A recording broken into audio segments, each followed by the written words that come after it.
जमलेल्या माझ्या सर्व सहकारी बांधवांनो, भगिनींनो आणि मातांनो,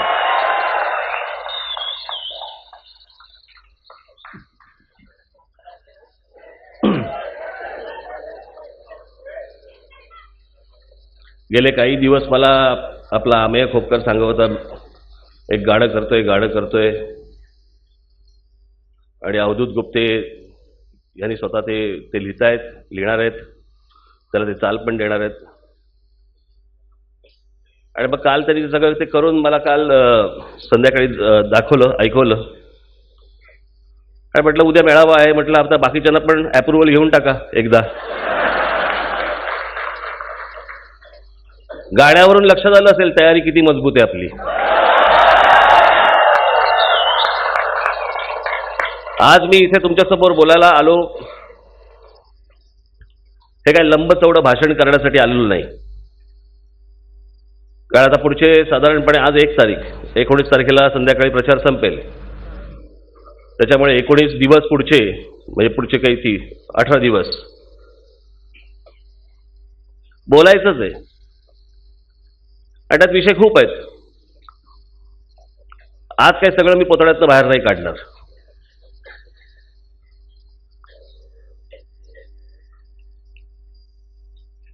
मी आज तुमच्या समोर बोलायला आलोय या निवडणुकीच्या पार्श्वभूमीवरती. आणि जे गेले काही दिवस ज्या काही बातम्या तुम्ही ऐकत होता, जे काही चाललंय, मला असं वाटतं की मी ती गोष्ट येऊन तुमच्या समोर स्पष्टीकरण देणं गरजेचं आहे, आवश्यक आहे, म्हणून मी आलोय.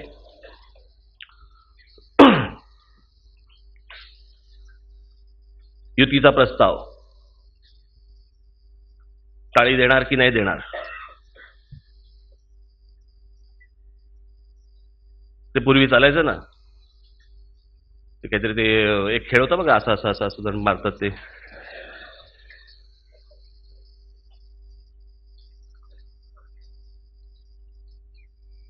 हा जो संपूर्ण विचार केला होता, मी एकाच अंगाने विचार केलेला होता. अनेक लोक त्याच्यावरती काही रकाने लिहितायत, काही बोलतायत, काही चाललंय.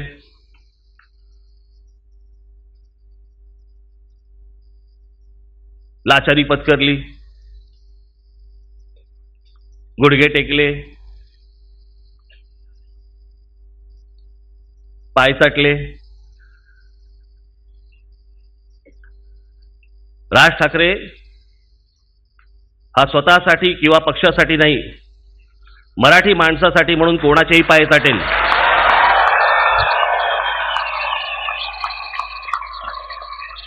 कोणाचेही पाय चाटेल मी मराठी माणसासाठी. पण मुंबई महाराष्ट्रापासून स्वतंत्र करण्याचा जर डाव घेतला तुम्ही हातामध्ये, तर मी पाय छाटीन.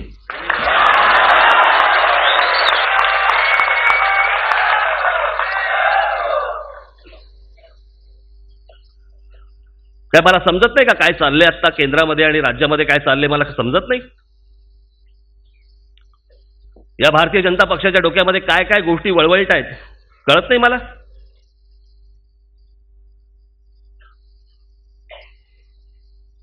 काही शहाणे विचारतात प्रश्न, पण असं कुठे काय वातावरण आहे मुंबई तोडण्याचं, महाराष्ट्रापासून वेगळी करण्याचं, असं कुठचं वातावरण आहे. वातावरण जर समजा तुम्हाला कळत नसेल तर तुम्ही त्या जागेवरती बसलेला नालायक आहात. हे गेले कित्येक दिवस ह्या सगळ्या गोष्टी चालू आहेत त्यांच्या.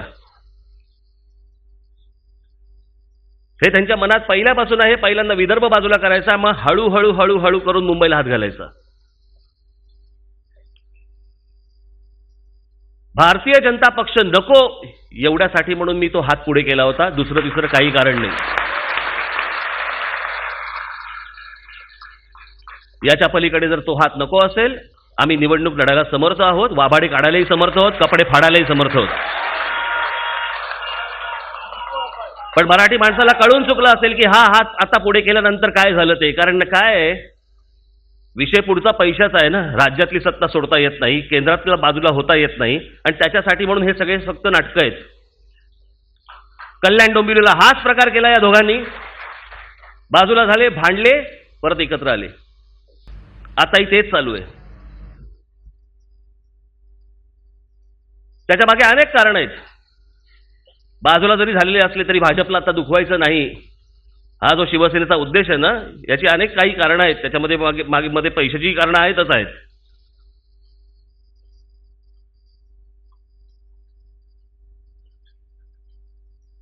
त्यातलं एक महत्वाचं कारण म्हणजे बाळासाहेबांच्या नावाने मागितलेला स्मारकासाठीचा जागा, महापौर बंगला. ते फक्त बाळासाहेबांच्या नावाने फक्त मागितलं जातंय. डोक्यात आहे फक्त तो बंगला, ती जागा हवी आहे कायमस्वरूपी. उद्या जर फाटाफूट केली आणि जर समजा वेडेवाकडे आपण काही बोललो आणि भारतीय जनता पक्षाने समजा सांगितलं की देणार नाही, तर हे सगळं आतून मिळालेले आहेत एकमेकांना. हे तुम्हाला मुद्दामून सांगण्यासाठी आज इथे आलो. हे त्यांच्या मनात काय चालू आहे, याला मराठी माणसाची मुंबई विमयशी कशाशी काही देणं घेणं नाही ना. जो माझा प्रयत्न होता तो अत्यंत प्रामाणिक प्रयत्न होता. या सगळ्या गोष्टींसाठी मी 7 फोन केले, 7 फोन, एकही फोन घेतला गेला नाही.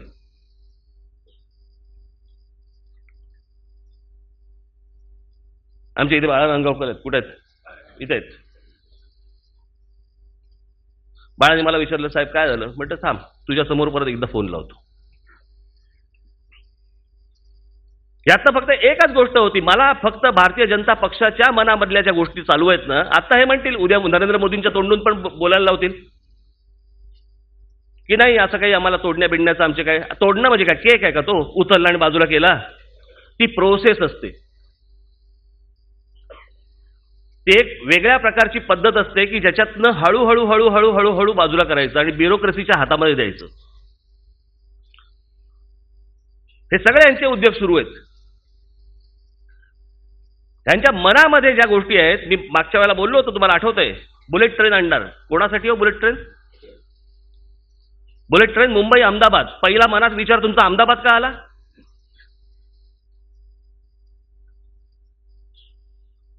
आज खरं तर बुलेट ट्रेन, तुम्ही बुलेट ट्रेन कशासाठी आणता? लांबचा प्रवास हा कमीत कमी वेळेमध्ये पार व्हावा याच्यासाठी, म्हणून तुम्ही बुलेट ट्रेन आणता ना. मग तुम्ही मुंबई दिल्ली सुरू करायला पाहिजे होती. मनात पहिला यायला पाहिजे होतं तुमच्या ते. मुंबई चेन्नई सुरू करायला पाहिजे होती. मुंबई कलकत्ता सुरू करायला पाहिजे होती. मुंबई अहमदाबाद का? तुम्ही कोण जाणार आहात अहमदाबादला? मुंबईतल्या मराठी माणसाचं काय काम आहे अहमदाबादला? पण गुजरातमधल्या अनेकांचं मुंबईत काम आहे. त्यांना इथे यायचंय. मी तुम्हाला हे कशासाठी सांगतोय, ह्या सगळी काय काय गोष्टी सुरू आहेत यांच्या, आणि यातनं काय घडणार आहे एवढंच फक्त मी सांगतोय. आज तुम्हाला वाटेल कुठे काय, आज मराठी माणसं विचारतील कुठे काय, कळेल ते. गुजरातमध्ये 6 स्टेशन्स, मुंबईमध्ये 3. गुजरातमधली स्टेशन्स वाढणार. तिथली माणसं रोज इथे येणार. तुम्ही म्हणाल की आता काय रडारवरती गुजराती का? विषय गुजराती नाहीये. विषय असा आहे, संयुक्त महाराष्ट्राच्या वेळेला जी होती ना, त्रास झाला होता की मुंबई आम्हाला का नाही मिळाली, मुंबई महाराष्ट्राला मिळाली, हे त्यांच्या मनात अजूनही आहे. त्याच्या मागे लागलेले आहेत ते. आज महाराष्ट्रामधले, मुंबईमधले जे भारतीय जनता पक्षाचे जे मराठी कोणी नेते असतील, त्यांना हे कळणार पण नाही, त्यांना माहितीही नसेल. हे सगळं मोदी आणि शहाच्या डोक्यातल्या या गोष्टी आहेत. हे त्या दोघांच्या डोक्यातल्या गोष्टी आहेत. मुंबईमध्ये मेट्रो आणतायत. तुम्ही उद्या म्हणाल अरे चांगली गोष्ट आहे की मेट्रो आणतायत, प्रवास चांगला होईल, सुखकर होईल, सगळ्या गोष्टी होतील. आणतायत कुठून? गिरगाव पासून सुरू करतायत. जेवढे जेवढे मराठी पट्टे आहेत त्याच्यातनं आणतायत. म्हणजे काय? उद्या तिथे इमारती होणार. उद्या ज्या इमारती होणार त्या इमारतींमधली घरं ही मराठी माणसाला परवडणार नाहीत. म्हणजे कोण येणार? मी तुम्हाला आठवत असेल, मी गेले अनेक वर्ष मी आपल्याला सांगतोय की हे जे सगळं इन्कमिंग जे आहे ना, हे येणं जे आहे ना, माझ्या मुंबईमधल्या, महाराष्ट्रातल्या माझ्या पत्रकार बांधवांना पण माझी विनंती आहे, मी काय म्हणतोय एकदा समजून घ्या. हे उद्या हातातनं गेलं ना, परत नाही आणता येणार. हे परत नाही आणता येणार. मी मागे जे म्हटलं होतं की हे काय चालू आहे, तर जास्तीत जास्त लोकसंख्या वाढवून आपापले मतदारसंघ निर्माण करण्याचं षडयंत्र सुरू आहे.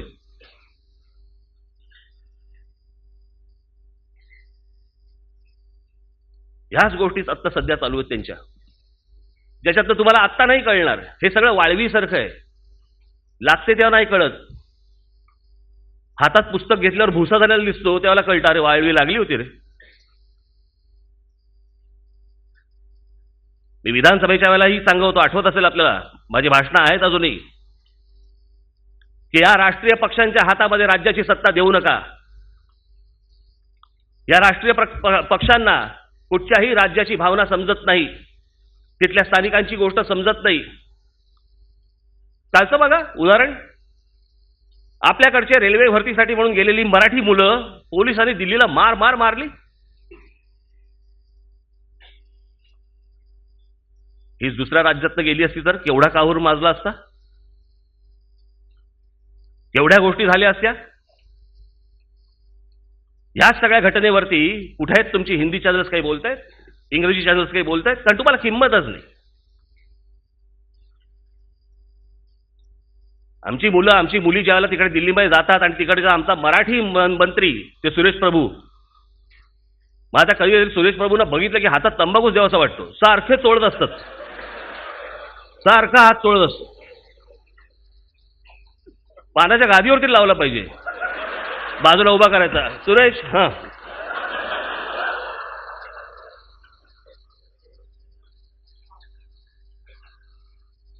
त्याच ठिकाणी जर समजा उत्तर प्रदेश किंवा बिहारचा जर मंत्री असता, त्याच मुलांना सगळ्यांना रेल्वेमध्ये सामावून घेतलं असतं, पण आमचे नाहीत. कारण बसवलेले आहेत ना, हे बसवलेले असल्यामुळे स्वतःला हिंमत नाही.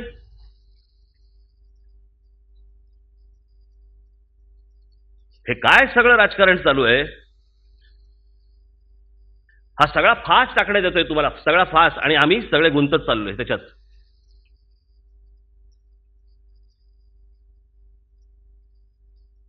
मी ज्यावेळेला युतीचा हात सगळं पुढे करायचा म्हटलं, अनेकांनी सुरुवात केली, मराठी मत विभाजन, मराठी मत विभाजन. मी पहिल्यांदा एकदा तुम्हाला सांगतोच, पहिली गोष्ट म्हणजे आपण जर समजा नीट इतिहास म्हणून जर समजा तपासला तर तुमच्या लक्षात येईल की शिवसेनेचा जन्म हा 1966 साली झाला. बरोबर आहे?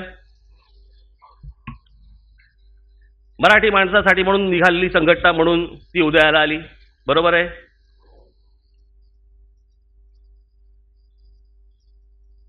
66. 1985 साली पहिल्यांदा मुंबई महानगरपालिका हातामध्ये आली. इतक्या वर्षात कधीही नाही आली. तो जो मुंबईमधला मराठी माणूस होता तो कोणाला मतदान करत होता? तो काँग्रेसला मतदान करत होता. का करत होता?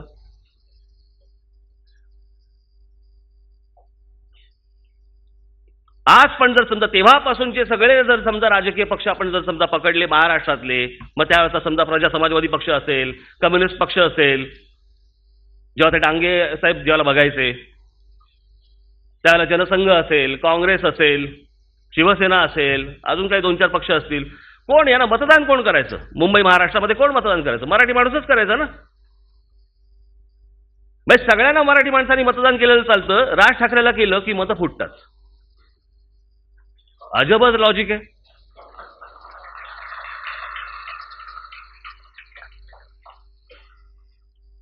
बरं, मराठी माणसाला स्वतःचा काही विचार आहे की नाही?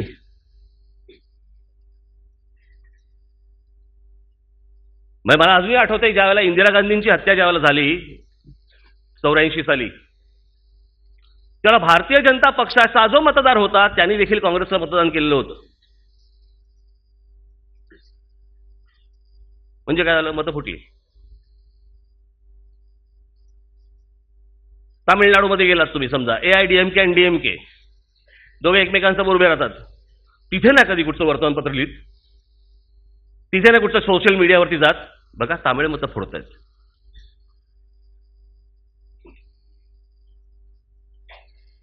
हा सगळा आपल्या विरोधातला खोटा प्रचार सगळा जो करतायत ना, सुरू केलाय ना या लोकांनी,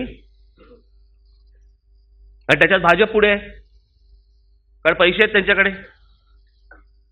बाकी राजकीय पक्षांकडे पैसे नाहीत. मला आता बघायचंच आहे उत्तर प्रदेश, पंजाब, मुंबईतल्या तुमच्या मुंबई, ठाणा, पुणा, नाशिक, इतर सगळ्या महानगरपालिका, गोवा, अजून कुठे आहे? जिल्हा परिषदा. मला बघायचंय आता भाजपवाले कुठून पैसे काढतात. एटीएम मधून काढतात का कुठून पैसे काढणार आहेत? ह्यांनी रगड पैसे कमवून ठेवले. या सगळ्या नोटबंदीच्या प्रकरणामध्ये जी बँकांमधनं जी कॅश बाहेर आली कोणाकडे गेली? यांच्याचकडे गेली.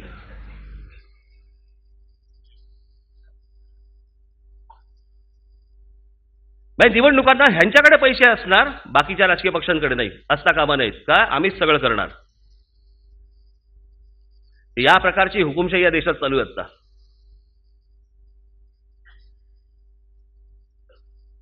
नोटबंदीच्या वेळेला कशी भाषणं झाली होती मोदींची, त्या महिनाभरात काय काय बोलत होते बघा. जानेवारीपासून तुम्हाला दिसेल, एक तुम्हाला नवीन वर्षात नवीन भारत दिसेल. मी रोज खिडकीत बाहेर येऊन बघतो.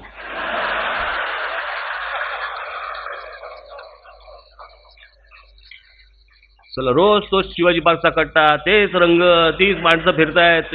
काय कुठचा नवीन भारत? काय साला येडा बनवायला काय लिमिट?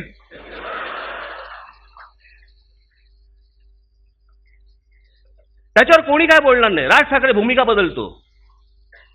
त्या 8 तारखेनंतर ज्यावेळेला नोटबंदी केल्यानंतर जवळपास 56 निर्णय बदलले भारतीय जनता पक्षाने.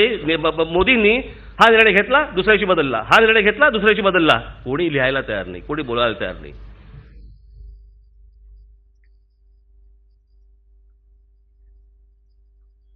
आज काही जण जे माझ्या विरोधामध्ये लिहितायत, ठीक आहे लिहा, तुमच्या चुका तुम्हालाच कळतील. पण आज ज्यांच्या नादी लागताय, त्यांच्या नादी लागून या राज्याचं काय वाटोळं होणार आहे, या शहरांचं काय वाटोळं होणार आहे मला विचारतात. हो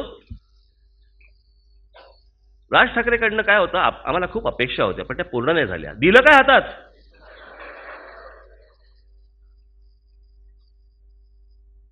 जे दिलं त्या नाशिकमध्ये जाऊन आजही बघा तुम्ही.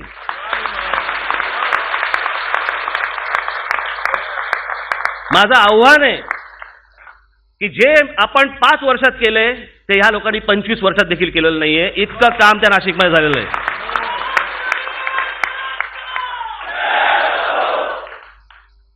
पण ह्याच्यावरती लिहिणार नाहीत. काम काय आहे? प्रगती अशी काय दाखवायची असते काय? भांडताय कधी सांगा? कारण भांडणाला टीआरपी जास्ती आहे. हे आता करतीलच. भाजप शिवसेनावाले आता एकमेकांवरती कुरघोड्या करण्यासाठी आता भांडत राहतील. जे कल्याण डोंबिवलीला केलं ते. आणि आमची वर्तमानपत्र आणि चॅनल रोजच्याच बातम्या. हे ह्याला हे बोलले, ते त्याला ते बोलले. मी कामं दाखवतोय. ज्यांनी इतकी वर्ष या महानगरपालिकांमध्ये कामं केली, जे सत्तेमध्ये होते, का नाही कामं दाखवत आहेत? तुमच्या होर्डिंग्सवरती पण दिसत नाही. सांगताना सांगायचं काय? सुसाट 20 मिनिटात जाणार. कुठे कुठे जाणार? हे इथून सुसाट सोडणार, ते तिथून अहमदाबादला सुसाट सोडणार.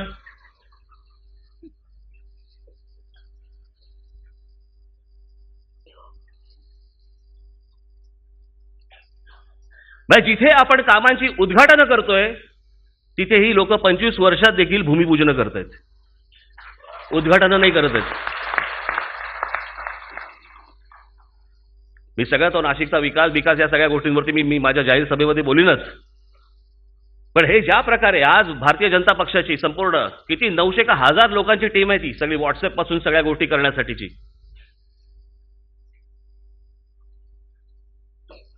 आणि ते रोजच्या रोज तुम्हाला ह्या सगळ्या गोष्टी पाठवत असतात खोट्या. मी कल्याण डोंबिवलीच्या निवडणुकीला बोललो होतो ना मी की थापा या शब्दाला पर्यायी शब्द काय? भाजपा. मी मध्यंतरी गुगलवरती गेलो, बघत होतो, कोणीतरी मला सांगितलं तुम्ही फेकू असं टाकलं ना की मोदींचं नाव येतं. गुगलवर टाकून बघा, आत्ता फोनवर आहे तुमच्याकडे, फोनवर टाकून बघा फेकू. फेकू टाकलं की मोदींचं नाव येतं. म्हणजे आमच्या पंतप्रधानाची जगभर प्रतिमा काय? आणि त्या भूलथापांना आपले लोक बळी पडतात. 25 वर्षात या लोकांनी, भारतीय जनता पक्ष आज सांगते शिवसेनेने भ्रष्टाचार केला. गधड्यांचा तुम्ही 25 वर्ष त्यांच्या बरोबरच होतात ना.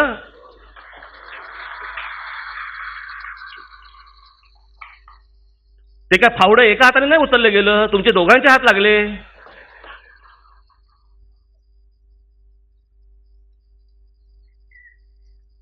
पारदर्शकता आणायची म्हणे. मी बाकीच्या गोष्टी तर सांगेन, पण मी आज तुम्हाला सांगतो, नाशिक महानगरपालिका ही एकमेव महानगरपालिका आहे महाराष्ट्रातली जिथे एकही भ्रष्टाचाराचा आरोप 5 वर्षात झालेला नाही. एक आरोप झालेला नाहीये. ट्रान्सपरन्सी मी दाखवली आहे. तुम्ही काय दाखवताय? मला मध्यंतरी नाशिकचे पत्रकार भेटले पावसाळ्यानंतर. तेच सांगत होते मला, म्हणजे आमच्या हेड ऑफिसमधून आम्हाला फोन यायचे की नाशिकमधल्या रस्त्यांवरचे खड्डे आम्हाला पाठवा, फुटेज पाठवा. ते बोलले अहो आमच्याकडे नाही आहेत खड्डे. कुठून फोटो? ते बोलले खोटं बोलताय तुम्ही. ते बोलले खोटं काय, मग तुम्ही या आणि बघा. ते बोलले असं कसं होईल, रस्त्यात खड्डे कसे नाहीत? काय पण प्रश्न आहे.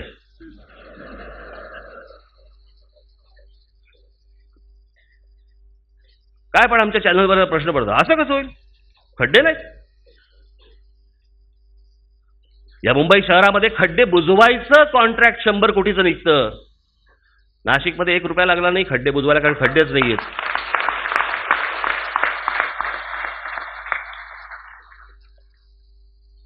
आता मी हे बोलल्यावरती तिकडे जर कोणी बघत असतील, अच्छा खड्डे नाहीत की असं डायरेक्ट उधळ करू सुरू करतील, कारण हे आपल्याकडे दुसरे धंदेच नाहीत. हे असलंच करायचं सारखं, खोटं सतत तुमच्या समोर चित्र उभं करत राहायचं, खोटं.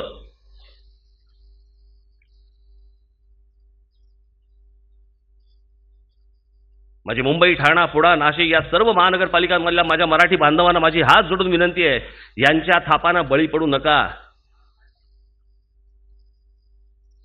मी मागे पण सांगितलं होतं की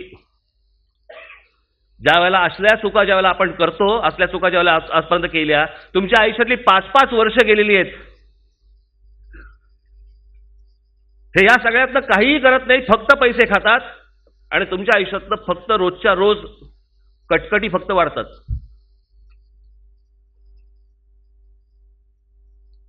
गेल्या वेळेचा जाहीरनामा काढा त्यांचा, कोणत्या गोष्टी पूर्ण केल्या? फुटपाथ साफ नाही झाले, फुटपाथवरती लोकांना चालता येत नाहीये म्हणून लोक रस्त्यावरती येत आहेत. रस्त्यावरती आली की गाडीची टक्कर बसते त्याला. चांगल्या बागा नाही का, काही नाही, मैदानच काही नाहीत, काही केलेलं नाहीये, काही म्हणजे काही नाही.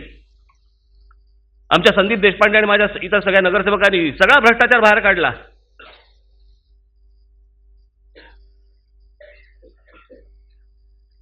पण आमच्याच लोकांना राज ठाकरेला झोडण्यात काय आनंद मिळतो मला आजपर्यंत कळलेलं नाहीये. हे सगळे भ्रष्टाचारी वाटेल तसे वागणार, वाटेल तशी या शहरांची वाट लावणार आणि ज्याने प्रामाणिकपणे काम केलंय त्याला हे प्रश्न विचारत राहणार.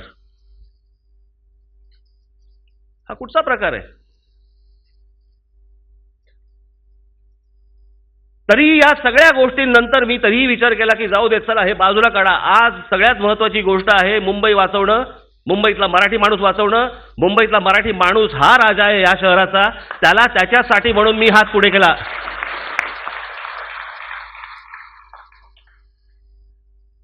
आज माझ्यासाठी हा विषय संपला.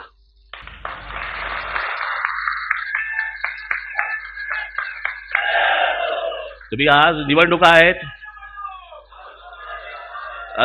आहेत, पुढचे 2 दिवस फॉर्म भरायची 3 तारीख शेवटची तारीख आहे.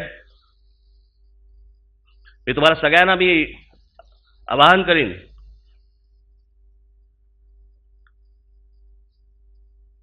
की तुम्ही सगळ्यांनी एकत्र राहणं गरजेचं आहे पुढचे 18 दिवस. आज तुमच्यासाठी किंवा माझ्यासाठी किंवा कोणाहीसाठी व्यक्ती महत्वाची नाही, आज पक्ष महत्वाचा आहे आणि त्याच्यासाठी म्हणून तुम्हाला उभं राहावं लागेल. हा माझा आवडता, हा माझा नावडता, हा माझा लाडका आज नाही.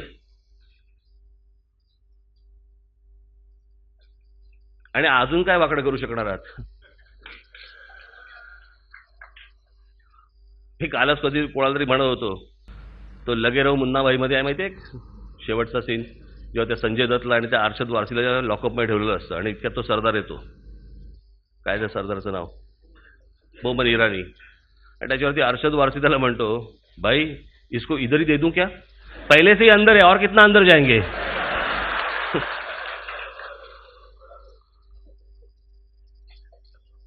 मला असं वाटतं माझं म्हणणं तुम्हाला कळलेलं असेल मी काय म्हणतोय ते. निवडणुका समोर आहेत, निवडणुकांना सामोरे जाताना सगळेजण एकत्र जा. लोकांना त्रास होईल असल्या कुठच्याही गोष्टी तुमच्याकडनं वागणुकीतनं होता कामा नये, एवढी एक फक्त खबरदारी घ्या. तुमच्या साक्षीने आज महाराष्ट्रातल्या सर्व कुलदैवतांना मी साकडं घालतो की सर्वांनी आमच्या मागे खंबीरपणे उभं राहावं, एवढीच फक्त विनंती करतो आणि आपल्या सर्वांची मी रजा घेतो. धन्यवाद. जय हिंद, जय महाराष्ट्र.